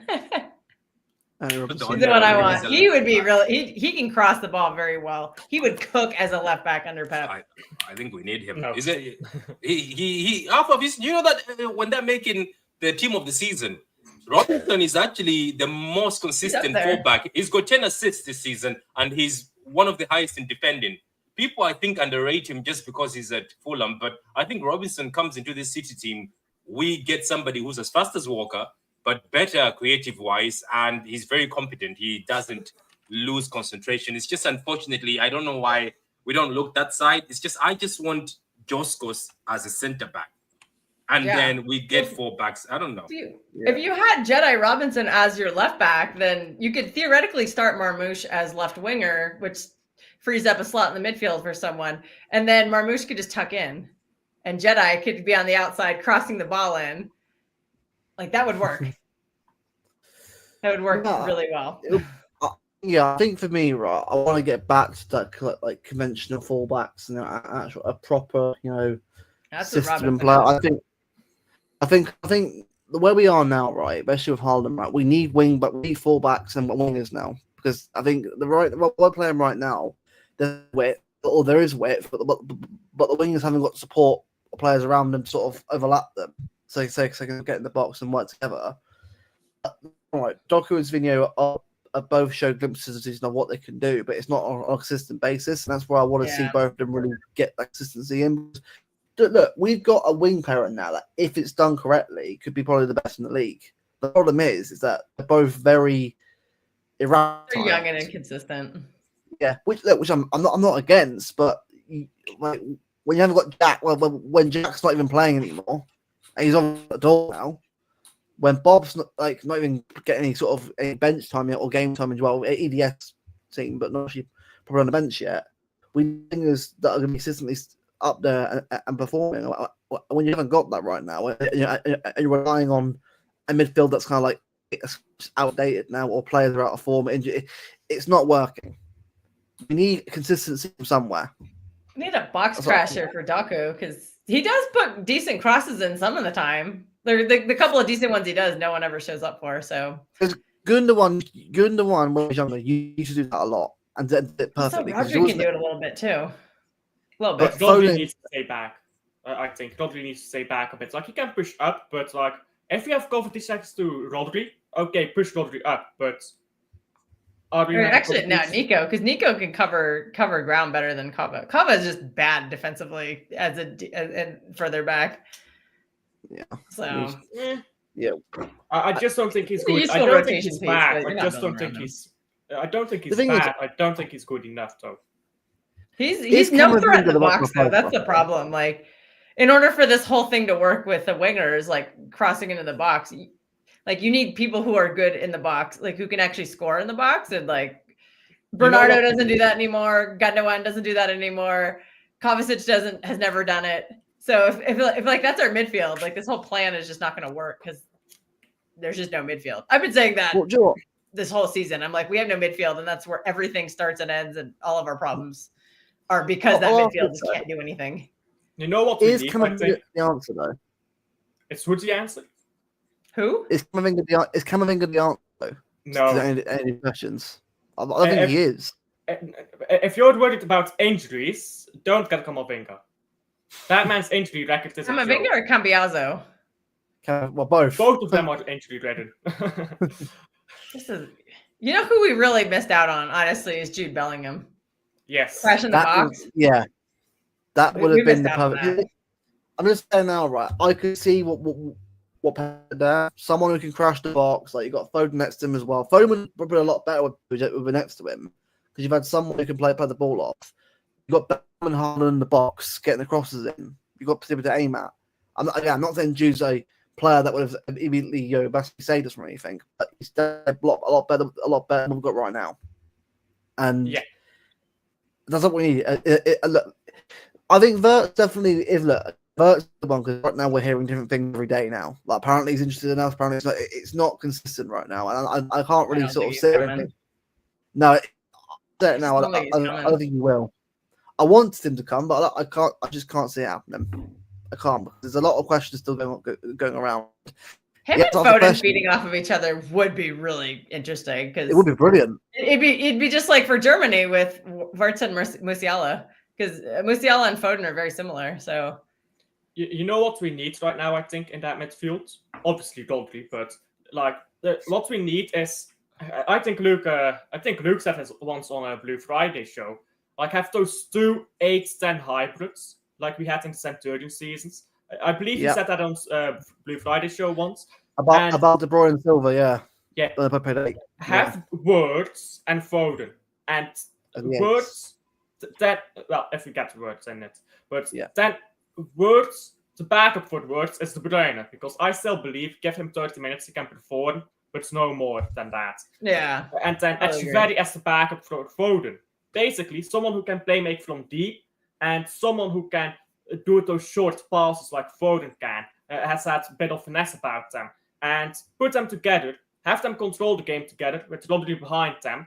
I think that would work incredibly well. We could put balls into the box then. Those wingers here, give them fullbacks who overlap. They will be incredibly more effective. Both Savinho and Doku, I think, need that. Personally, I would have Savinho on the left wing and Doku on the right wing. I think Doku on the right wing has had his best games with us. If you look at the Bournemouth game where he got all that GA, he was on the right for the first 3 goals. I think he got 2 of that GA from the central area. Actually, he didn't get any from the left. West Ham this season, actually, I think he was incredible in the first half against West Ham away. He was playing incredible, but then he moved to the left wing, I think, in the second half, and he didn't play as well. So I think Doku, if you put him on the right wing, is actually better. But people don't rate Doku on the right wing because he hasn't gotten to GA yet on the right wing, even though he's putting in better balls from the right wing, even though he's getting into better positions from the right wing. And he's doing it less, but he's doing it better. That's what I want. I want high quality, not quantity, quality. And when Doku is on the right wing, I think there's more quality there. And I think if you have that midfield that I'm talking about, right, and you have Savinho from the left, crossing balls into Haaland from a bit out. You have Doku on the right, cutting inside, getting balls to the near post. Instantly, you have threats coming from all sides, from behind, from the wings. Gando wasn't on that team. World Cup winner. He wasn't on the 2014 team. Yeah, he wasn't. What we did? Now get some fullbacks in there. Like, let's say Theo Hernandez. Humor my fantasy here. Theo Hernandez is incredible in both crossing a ball in. He can do that very well. He's very good defensively. And even going into the box, Theo Hernandez is comfortable. He can get a ball cut back. Theo Hernandez is like my wet dream, isn't it? So if we have him on top of all that I'm talking about now, and we won't, but like theoretically speaking, right, that Man City team would get Haaland to 60 goals all competition in a season. And when you have Haaland scoring that many goals, then you have a good season. Problem is, we won't get all the players I'm talking about, but get players of those profiles, get players of those qualities who can do that stuff. And that is what I'm hoping for. But right now, what we are doing right now is we're trying to set up, I think, for this style of football for next season without the players. But that doesn't make sense for me. But what we should be doing right now, in my opinion, is 4-2-3-1. Just keep it simple, keep it basic. 4-2-3-1, double pivot, control games, get results. Because until the end of the season, we're not getting players in. So don't set up now for next season, because the players that are going to be crucial for that are not here yet. So that is my opinion on that. You're muted, by the way, Patrick. Yeah, I was about to say, I agree with what you're saying. I think somebody told me the same thing. And I think a lot of City fans don't want to hear it because they keep saying, oh, we've written off this season. I get it. We've written off the season and we put our hands up and say it's a bad season. But I think a lot of people, even rival fans, keep asking us that, okay, you've written out the season, but that doesn't still give you an excuse to end in a very bad place, you know? Doesn't give you the excuse that you can't just do something to help you for now. Because you're right. We seem to not have the players. Somehow I feel like we have the players, but sometimes the mixture is not great. Because I keep saying this. People keep saying Kovacic is not good enough. Yes, I get it, but Kovacic will give you a very good game if you put him to a decent DM. You even saw him against Chelsea. Because I remember the time when he cooked us and where De Bruyne and Silva tried to mark the ball off him, but he had somebody next to him. He had, remember Zakaria? When Zakaria came, I don't know why Chelsea got rid of Zakaria. Zakaria and Kovacic were trouble in that midfield. I remember Kovacic was playing the box-to-box role very well. So, looking at this City team, number one, Gundogan is supposed to be our box-to-box, but he's lost legs. That's why I keep agreeing with you that maybe just put Kovacic for now. Maybe let's not play very fancy football that we can do the same pass, and kill you with 1,000 passes with the players we don't have. Maybe let's play counter. Maybe let's just help it out for now until we get the players. But also what I've been thinking is these box-to-box players, if you look in the world right now, they are no longer there. They're missing. Because majority of the midfielders I've looked at, they're either just focused to being a DM or they're focused to being just an attacking midfielder. Like there is Jude Bellingham, who is a very good box crusher. And I think right now if you look at it, it's Jude. And do you know what's funny? Do you know who's next? Jude's brother. Jude's brother looked like the next best thing you can get, which is quite Are funny. we gonna go for Job? Yeah, he seems to be the next best thing you can get. Get Job Bellingham. Job. Is it Sunderland or something? Yeah, he's to be honest with you, he looks better than his older brother at football. Well, shit. Yeah, but what is We won't sign here because then they'll get sent on loan. Yeah, but if we talk about all this box to box, when Rodri comes back, isn't the solution actually there? Because if you think about Nico Gonzalez, I don't know if people are aware. Do you know that Nico Gonzalez can also play attacking midfielder, right? There's he can play 10, 8, and 6. Yeah, I know that we're going to that realm again, but I think Nico Gonzalez can be the box to box. But do we really use Nico or do we have to go get a specialist box to box? Because I'm looking at it that if we bring a box to box, does Pep Guardiola say I'm going to leave Nico on the bench, or maybe we should just tell Nico you are the box to box, or Rodri, one of them, to do the box to box role. Then in this way we give freedom to Foden or somebody. Or maybe do you guys see that? Let's go back to that time when we had David Silva and KDB playing as the two attacking midfielders. But does that work anymore with the teams that set up these days where teams are so strong and very powerful in midfield? Can we still kill teams with passes, holding on to the ball? I don't know what you guys your thoughts, because I'm confused. I'm like, we need a box to box, but where do you find? Because the box to box I'm looking at is Gundogan. Am I wrong to look for another Gundogan? I'm just looking for a Gundogan copy. If you want a Gundogan copy, Barrios from Atletico Madrid. Somehow nobody talks about Barrios. I've been saying for a while now, this guy is absolutely balling whenever he plays, at least whenever I watch him. Barrios is that Gundogan type of player. I'm not saying he's the same quality, but he's the same profile. Now get him to Man City, see how he does, I suppose. But what I think here is I want a mixture of the Centurion season and the treble season. Because if you look at the treble season, that is the season where he had the least amount of control in our games. Well, control as in ball possession. But modern football, you know what Pep was revolutionary? Pep changed football into being a game of efficiency to being a game of control. Football used to be end-to-end, whoever is the most efficient and the final third wins. Pep made it to being a game of control. But what has changed is control used to mean possession. Now you can control a game without touching the ball. Look at how we played against Bayern München. We did not touch the ball in the treble season against Bayern, but we controlled that game. They had nowhere to go. And that is what teams do against us. Nottingham Forest controlled the game against us without touching the ball. They controlled the game. They controlled where we went. They controlled how we moved the ball. They controlled the game, even without touching the ball. What we need is a mixture of that treble season and Centurion season, as in just control, sure, but without holding on to the ball as much. Get those 2 8s to get in the passes, to get in quick attacks, and to have variety in attack as well. One player like Echeverri, Foden, that type of profile, who can do quick passes, who can shoot from distance maybe, who can chip a ball into the box, who can get one wide. And a player like De Bruyne, Wirtz, something like that, who can cross from deep, stuff like that. Now you have variety in attack, but when you go back and defend, be compact and don't try to have the ball all game. That's what I'm thinking about. Not sure what Galks and Luke think about that. Yeah, yeah. I think for me, right. All I see going forward, right, is just to get back to a simpler way of playing again. Because I think this season we've seen it now, right. Constant repeating of the same mistakes over and over again, especially in the build-up and the formation, that kind of stuff. It's been. We're stuck with things, but I don't know why we have just tried changing things up to sort of accommodate and find a difference. I know Pep's I know injury's a bit of a factor, but it doesn't mean you can't try different things out. That's one thing that's annoyed me about the season. I'm not asking for us to win every game here. I'm asking us to have a bit of good football to sort of at least enjoy.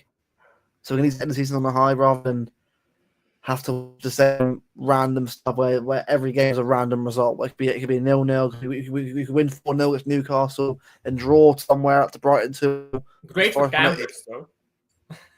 Great for gamblers, yeah, but not for us. Not for our body hearts and body strength.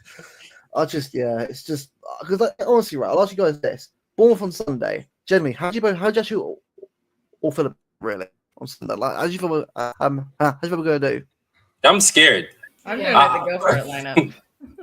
I'm scared. I'm scared for Sunday, and you know what? And I know some guys were like, "Oh, grow some have a pair, be whatever." I was like, I'm scared because that team doesn't stop. The team we're playing against on Sunday, I know their form hasn't been great, but they don't stop running.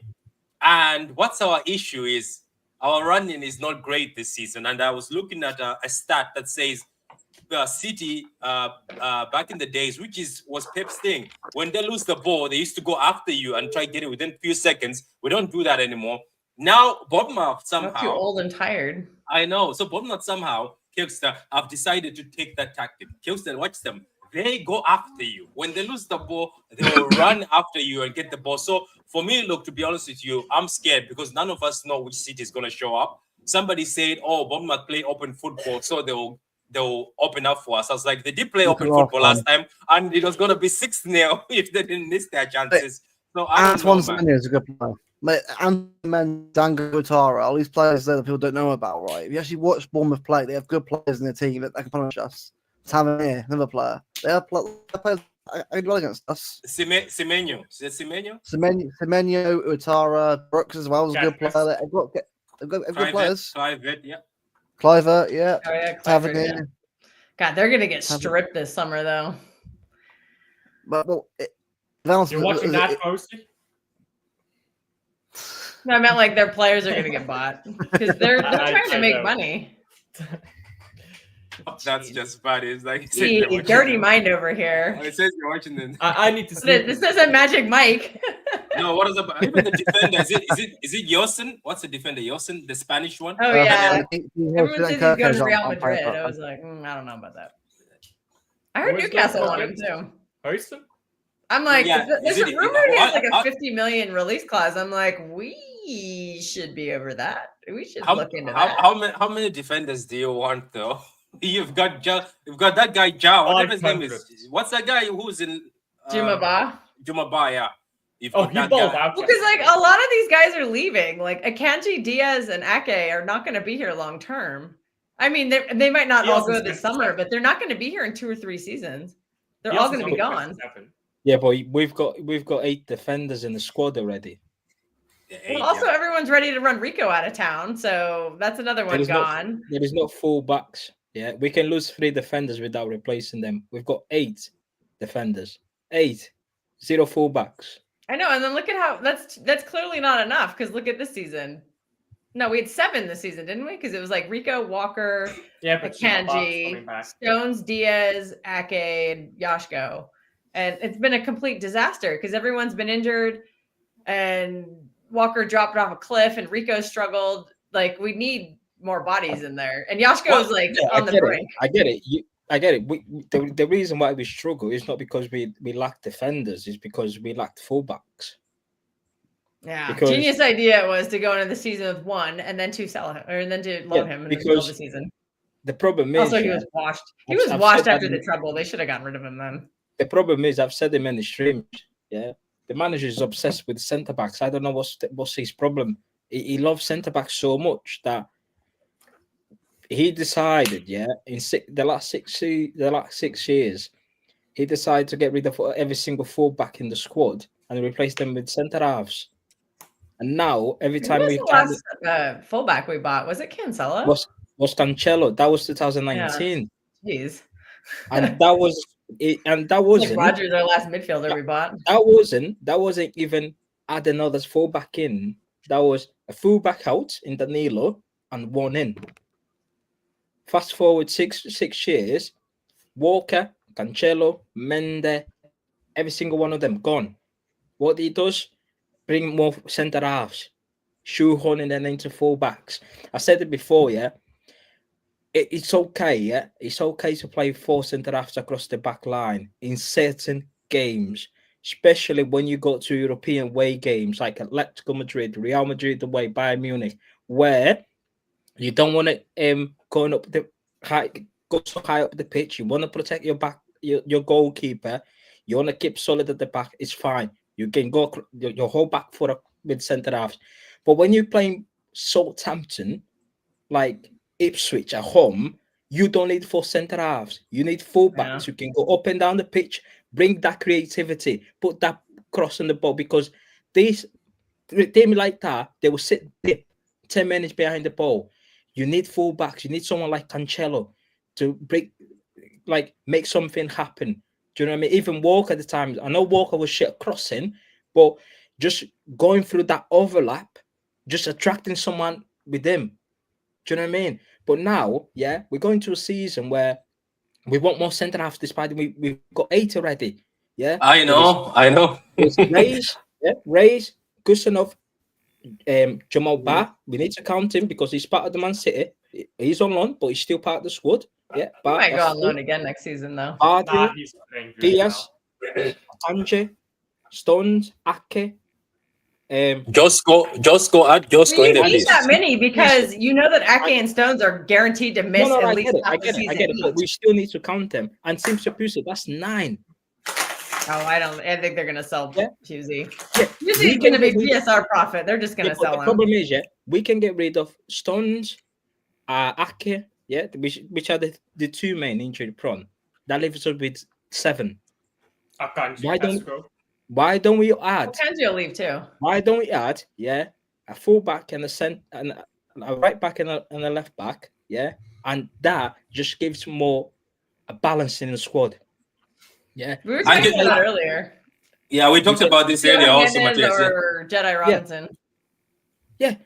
Why are we so obsessed with the more centre half? I bet you guys. Ask Pep. If he buys another centre half in the summer, swear down. Honestly, I think all those centre backs were Hugo Viana buys. I don't think Tiki was buying a single centre back. Bro, the problem is, do you know when we got Pep Guardiola in? Yeah, we all look around Pep. The first thing we that comes up to mind is his tiki-taka football. He's like possession football, where everything goes through the midfield, like from Xavi, Iniesta, Toni Kroos, Xabi Alonso when he had him, Fabregas and whatnot. Yeah, at Man City, you look at the recruitment from the midfield position. It's been nothing but a shumble. Like, it's been awful. Yeah, Rodri don't know really good. And all right. Wow, high standards. You all right for Ballon d'Or. All right. Did you say the best player in the world? He's better than all right. You see, this is where Matthias is a fraud. So if all right is a Ballon d'Or, so wait. No. Here's the thing, though. Wait. Rodri and Gundogan and Roger are the only Rodri and Gundogan. Yeah. Under Pep. Then look at all this midfielder he signed. Nunes. The fan base hates him. No one likes him. The manager doesn't trust him. Plays him like right back, then plays him left winger. Sometimes he looks after the towels in the dressing room. 45 million plus 45 million plus 5 add-ons on the Yorkshire Pirlo. Calvin Phillips, where is he at? That guy's a legend. Ipswich. Those two, he went to Well, Argentina. they should have rejected our offer. They weren't good enough. It's no surprise it didn't. We only see Max Peroni when it's preseason. We don't see Max Peroni in the pitch apart from preseason games. What's going on in there? Yeah, that'll piss me off, by the way. He was good in preseason. I saw him play in New York. I thought he was pretty Pep good. Guardiola has been here, for 9 years now. He only signed 6 midfielders, 12 centre backs, or 13, and 11 attackers. So for someone who his football is about possession football, tiki-taka, midfield creativity, where's the midfield center back? This is just winding. Now he wants to wind. We are us done. up. We are not seeing Rodgers as center back. Do you know what's funny? Matthias, do you know what's funny on this, guys? On the panel? Well, we did see Roger centre back. I remember. And Matthias, remember, he wanted to turn Phillips into. Too. He also wanted to turn Phillips into a centre back. What's his obsession with centre backs? He did. Because he turned during preseason. It's mental. Honestly, it's absolute mental. What's the obsession with? See, remember, like the game against Dortmund. Do you guys remember in the treble season at home? We were 1-0 down. Yeah. Johnston screamer 1-1. Look at the second goal from Haaland. Everyone took the way Haaland jumped it, like to get the ball. But look at the cross from Marcelo. Bro, when was the last time we had someone who can cross the ball? Cancelo is the last time. Yeah. Well, we just didn't need to buy a lot of midfielders because, like, we had so much quality. Like, Gundogan was good for so long. Bernardo was good for so long. Yeah. Rodri had a rough start, but now he's the best in the world. De Bruyne was good for so long. Yeah, but still, the moment we lose David Silva, he brought in Gundogan to be a starter. Yeah, cool. Gundogan done all right. Yeah, in there. Oh. Then Gundogan left to Barcelona. He brought in Mateus Nunes. Do you know what I mean? Agree that was a panic buy. And to be fair to Nunes, in his debut, his first few games, he actually was playing okay. He was making some runs with the ball, but for some reason, Pep Guardiola hates players who play in transition, especially the midfielders. And he's obsessed now with Bernardo Silva. I'm like, Bernardo Silva should have been gone 2 years ago. What's he here? Patrick he almost left too. What was it? After the treble season. That was last season. Remember, he like almost left, and it was like right before the window closed, and he like did the round around. Like it was one of the early games, and he like did the walk around the stadium, and everybody was like, "Oh crap, he's gonna leave," and then he didn't. The week after, we announced his contract, $300K a week. Yeah. Now that's burning us. That was such a United move. Yeah. That's why we can't get rid of him, because we're stuck on. No one's paying for a season of $300K a week Bernardo with like 4 GNA the whole season. Same with Jack. But one thing is, Jack got 3 years left on it too. Like some of these moves, man, that Tiki was doing. Tiki was clearly phoning it in because he's like.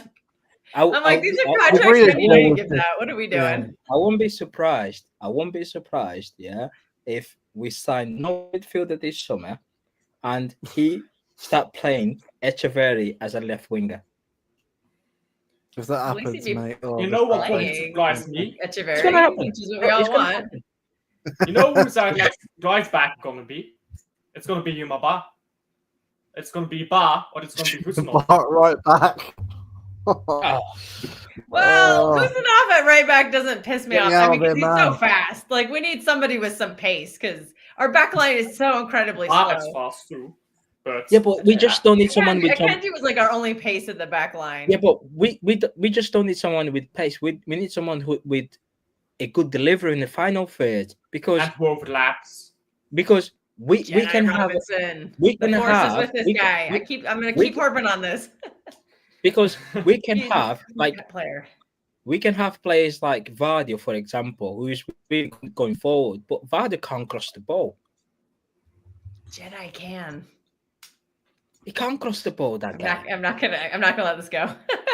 Oh, see, there is no point of signing like just a fast player that in the final third they don't add any creativity, because what I've seen from this team, everyone in this No. Oh no! Stop playing he players played in real Bernardo position. Silva left back, didn't he? Oh god, that game. Yeah. So, Where's going to play left back? And You know what he did? Yeah, he did. Yeah, what he did read- was what he did against Arsenal. Bernardo Silva played left back. Then he made a sub on I think it was a half time. He took off Mahrez against Arsenal. Then he put Bernardo Silva right wing, and then he brought in Ake. So what he did then, the following game was Nottingham Forest away. Remember when we drew 1-1? Oh God, Nottingham Forest. In that first half, we were what are you doing? we were 1-0 up. In the second half, 2 minutes to go, 20 minutes to go. Nottingham Forest was just targeting that left hand side. I was like, take Bernardo out there and put Ake left back. He didn't. What he done? Ake injured probably. No, he wasn't. Ake wasn't injured. Ake was He fit. wasn't injured. Okay, he must have got injured. Well, I guess he got injured in the Bayern tie. No, because he brought in Ake when Forest scored 1-1. After Forest scored, he made the sub. That like he always does. He waits until we concede to make substitutions. Do you know what I mean?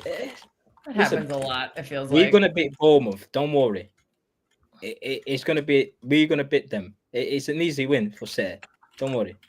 Wait. Who told you this? That is an easy win. Who has told you this? Can somebody clip him? Can somebody? What's the time? A lot of people in the chat were saying it too. 1 hour 30 minutes. Somebody has to clip this guy. See, the problem is, you call me negative. I'm trying to bring some positivity in here. I have to see your success. Can't win. God, that allowed to that in this day. I can't make a decision until I see the lineup, because if it's the pensioners, no, then I don't think we're gonna win. But if he goes for it with like full send with Savio and Doku and Marmoush and just fucking goes for it, then you do know that this is a cup game, and you know he will think, okay, these old school guys will help me. Yeah, he'll try to be pragmatic, and then they're just gonna muck it up. They'll get targeted. They'll just take the ball away from Kovacic, and he doesn't track back. But look, am I lying that Pep Guardiola will look at this and say, oh, this is a semi-final, and say, oh, you know what? How can I leave in a semi-final? How can I leave Bernardo Silva, KDB? Don't be surprised if it's KDB, Bernardo Silva, and Gundogan in that midfield as a three. I'm calling now, Patrick. If he doesn't play Nico Gonzalez, then why did we buy him? I'm calling it now, right? It would not surprise me at all, right? If I didn't even get on the body bench this season, knowing Pep. It would surprise me at all. I hope I'm wrong. I really do. Yeah, but Bournemouth haven't won a game since the 15th of February. Doesn't matter, mate. Look at our If he doesn't start form. Marmoush, then I don't even know if I'm going to watch it.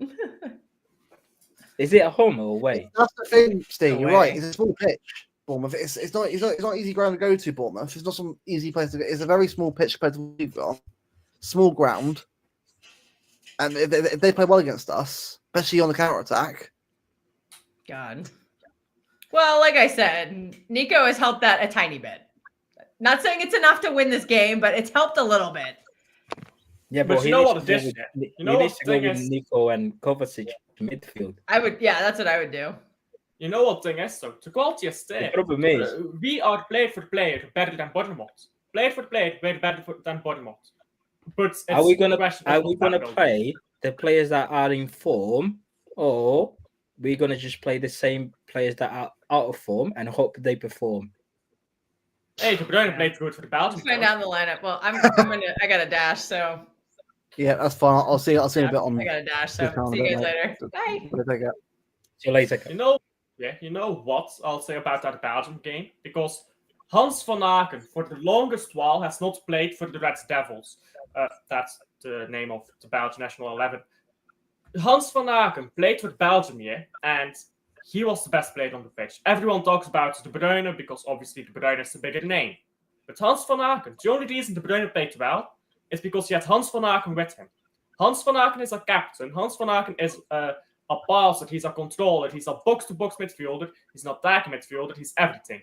Defensively solid. Going forward, he's solid. Look at the pass he gave to Lukaku. Lukaku's second goal, Hans van Aken, insane pass. Hans van Aken on that pitch did all the heavy work. He just runs, and De Bruyne can have it easy. If you play De Bruyne and you put someone on that pitch who runs, so De Bruyne has it easy, he will play well. Question is, who is that going to be? It's going to be no one. That's why De Bruyne isn't going to be it this season. His legs are gone. What Pep is going to do is he's going to make it worse. I don't think he'll play all three of the old midfielders, but I think he will play 2 old midfielders. I think it will be Bernardo Silva and either Kovacic or De Bruyne, and that's just not going to work. What we need is 2 young midfielders. He'll bring Foden into the team. He'll play him right wing. He'll play Foden right wing. Yeah. No, I don't think so. Where do you think he'll play Foden? I think he'll bring in Foden into midfield. I think Bernardo will go right wing. So it's going to be a midfield of Nico, Gundo, and Foden. Bernardo right wing, Savio left wing, and Haaland. No Marmoush. No, he won't play Marmoush. I mean, he doesn't know. The problem is he doesn't know what to do with Marmoush. Yeah, that's his problem. I know what to do with Marmoush. I think everyone does. Because we need to remember, and Pep himself said, Chick went to him and say, "We want to buy this guy." Pep himself said, "I didn't know much about him. I had to get contact my friends in Germany to know more about the player." And then he just say, "Okay, yeah, bye." But in his statistics, he doesn't know where to fit Marmoush. That's the problem. The problem is, if that was a player where he went to Chicky himself and say, "Right, I need this player," then is another conversation. It was a player where Chicky came to him and say, "We want to buy this guy." Yeah. Do you know what I mean? That's it. Yeah. You see the difference? Yeah. So Go on. The difference is that when Chick came and said, "We want to buy this guy," Pep as a manager, he wouldn't say just no, I don't want it, because obviously if there is a market opportunity, City will take it regardless. But it's down to he will give the tools. It's down to the manager to make sure he utilizes them tools. However, he doesn't know what to do with Marmoush. He might know in certain games, especially against position who play high line.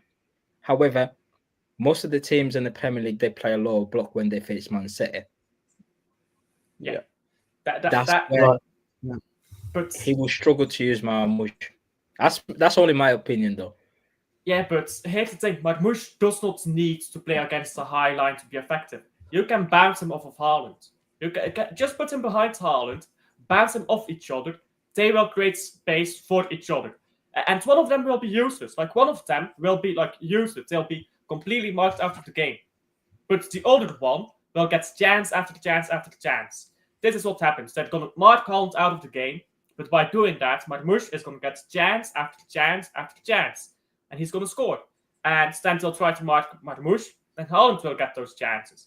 They can't mark both. And this is the thing, though. With Marmoush behind Haaland, you lose a bit of control over midfield. In my opinion, just do it. Just fuck control, forget about it. Just get some goals in there and defend solidly. As you say, we have more centre backs. We have more centre backs than the rest of the Premier League combined at this rate. If we keep going, we have enough centre backs to have a very solid defense here. So when we have the ball, and I know Pep is not going to do this, and Pep is stubborn, isn't he? But this is what you should do. Just let Haaland and Marmoush play off of each other. Let the wingers do their thing. And if you have all those centre backs, might as well use them. Now, I have a question here that I have asked quite a few times, actually. Who is going to play left back? Now, one of two things is going to happen, in my opinion. Either Pep will play Vitor Reis left back if Gvardiol is injured, or he will play O'Reilly. Whichever the case, that's not a real left back, because we don't have a real left back. But is Pep going to say, okay, let's defend deeply? No, he's not. He's going to say, Well, we've let's got a play left like back. we have a left back. No, we've got a left back. Let me just correct you. Do we? He Like paid £5 £77 million for Josko Vardio to play left back. People need to stop it. No. People need to stop it. This fantasy that we bought Josko Vardio to play centre half. We never. We don't want him as a left back. No. That's not what you want. Here is the thing. When Pep Guardiola phoned the player, called him the player, and showed video call through Zoom, he showed Josko Vardio, this is the position you. Were you there? Were you a fly on the wall, Matthias? I don't need to be there. Just look at where he's been playing. Okay, so Matthias, do you agree with us that you would rather, like, look, I get Josko and all that, but you can tell that even from Josko, that's the reason why I think Josko has been the best. Okay. I think Steve is taking the piss. The best left back in this league has been Robinson from Fulham. No. Let me just answer to Steve. Robertson. No, go on, Pat. Sorry. No, ignore Steve. This guy. No, but Matthias, you keep okay. Can I ask you something, Matthias? Look, I hope we have time for this because you and me had this argument on Twitter. I want you to be honest with me. You as a football fan, do you really sit there and say that I'd rather have Josko as my left back, or you as a football fan, you say, you know what, if it was up to me, Josko has to be a centre back, but it's because it's Pep, he wants him as a left back. I want to understand where you're coming from because I don't know if you are trolling or you're trying to just tell us that whether you guys like it or not, Pep will never play Josko as a centre back because he wants him as a left back. But because so you're trolling and laughing at me. I'm not trolling. None of the above. I don't want to see him a left back, neither centre back. Centre back is not good enough. I think he would be good. It's just the fact that I think now. But you know what I want to say? Another thing is, I just feel like the same way you explained when you walked in here. Me, Alf, and Luke, and the Kilkster spoke about this. You are right about the fact that this team, it's very embarrassing and laughable. I get it. It worked in the treble season.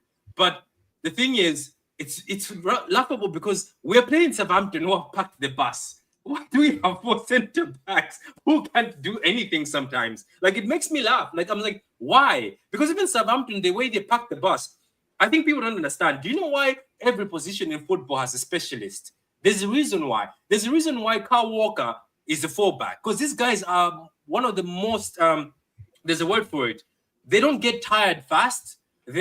They can run up and down from the front to the back. That marathon runners. Yeah. That's what I'm saying. Yeah, you're right, Alf. And the thing is, when you get counted, these 4 backs, if you watch in a lot of teams, 4 backs always stay back and they don't go inside the 8-net box for corners. Have you noticed that, Matthias? They always stay there.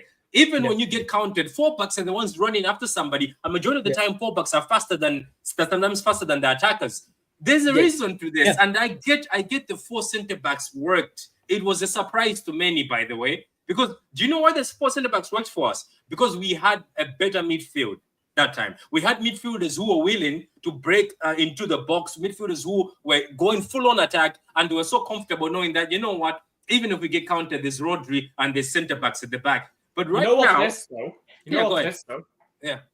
John Stones was not really a centre back. I was just about to say that. Yeah. The reason why it worked, it was because of John Stones. Yeah, but now he was adding to midfield. But now, why are we doing that? Why John Stones is not here? This is what annoys me. It's like, and you know that the funny thing is, yeah, I know, and you know what's funny also. What's funny? Look, you the Cancelo thing you mentioned is City used to be stuck in certain games.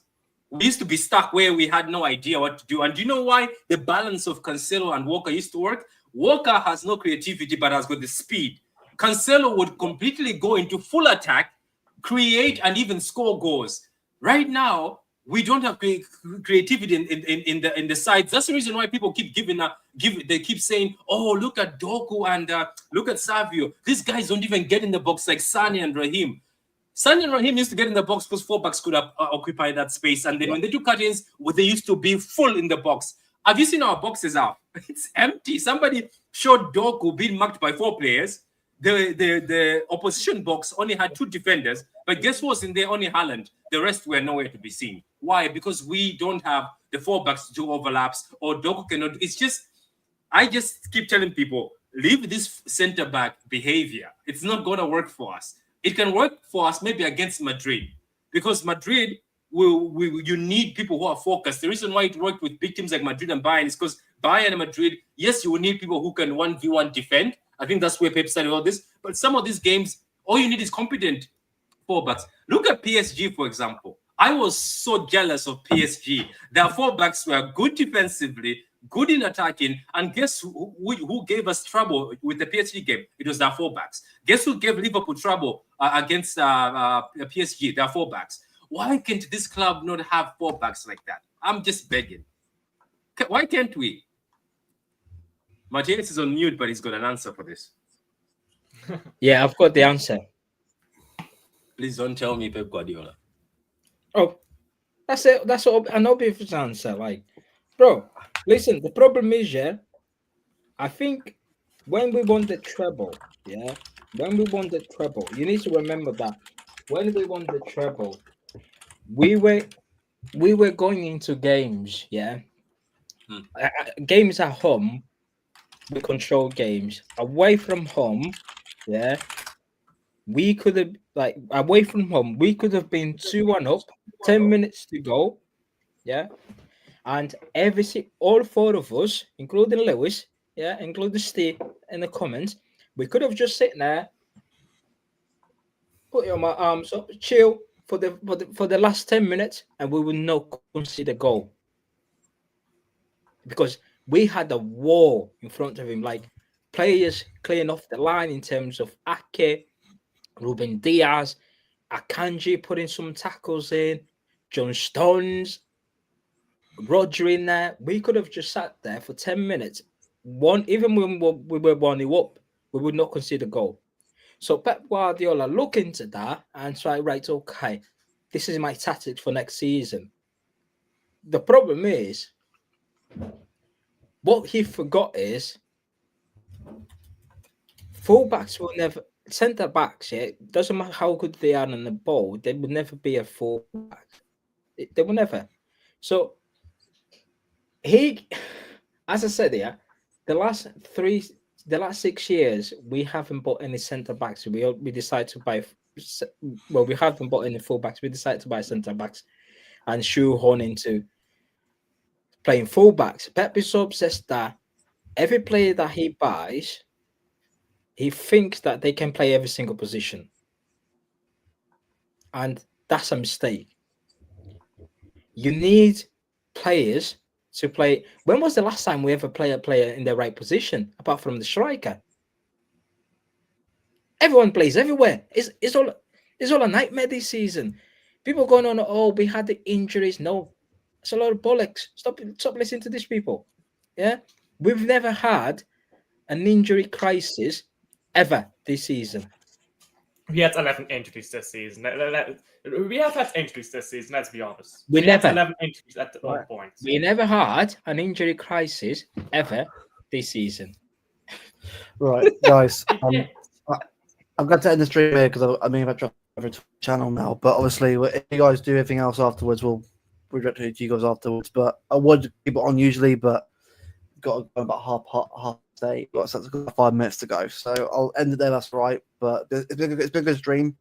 About 2 hours going now. Big up to everyone in the chat for and sort of chatting with us, obviously, and enjoying the discussion. Make sure to subscribe to Patrick as well. Let's see, I'm almost at 4 now.